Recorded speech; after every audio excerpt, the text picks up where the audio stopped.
2027 की जनगणना की तैयारी कोई छोटी-मोटी बात नहीं है। इस स्पष्टीकरण में हम देखेंगे कि कैसे 300 पन्नों के उस भारी भरकम मैनुअल और सुबह 9 से शाम 6 बजे तक चलने वाले 3 दिन के थका देने वाले ट्रेनिंग शेड्यूल को एक बहुत ही स्पष्ट और आसान रूपरेखा में बदला जा सकता है। चलिए, इस पूरी प्रक्रिया को डिकोड करते हैं। इस पूरी यात्रा को मुख्य रूप से 5 स्पष्ट चरणों में बांटा गया है।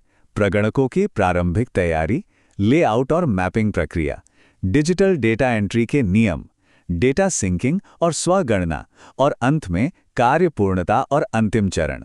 तो चलिए, बिना किसी देरी के पहले भाग की बात करते हैं, प्रगणकों की प्रारंभिक तैयारी।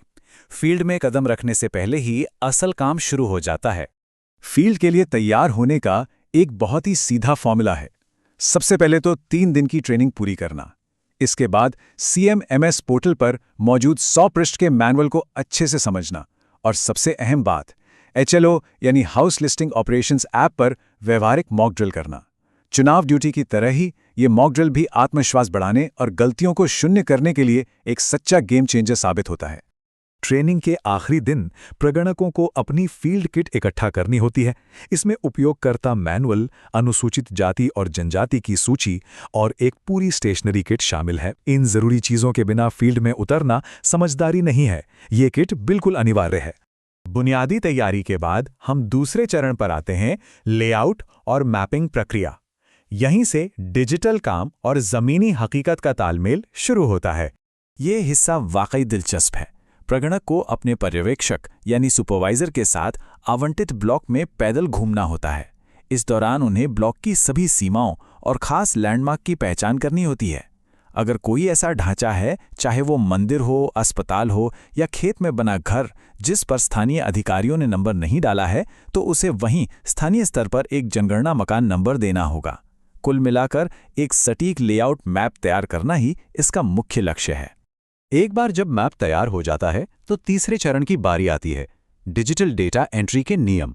यहां से असली डेटा जमा करने का काम गति पकड़ता है। डिजिटल डेटा एंट्री में एक बहुत ही खास चीज देखने को मिलती है, जिसे स्वगणना आईडी या सेल्फ एनुमरेशन आईडी कहते हैं। जिन जागरूक परिवारों ने अपना डेटा पहले से ही भर दिया है, उनके पास से यह एक विशिष्ट कोड मिलता है। यहां काम काफी आसान हो जाता है। नई एंट्री बनाने के बजाय बस इस आईडी का उपयोग करके रिकॉर्ड की समीक्षा करनी होती है। जरूरत पड़ने पर एडिट करना होता है और उसे ऐप पर सबमिट कर देना होता है।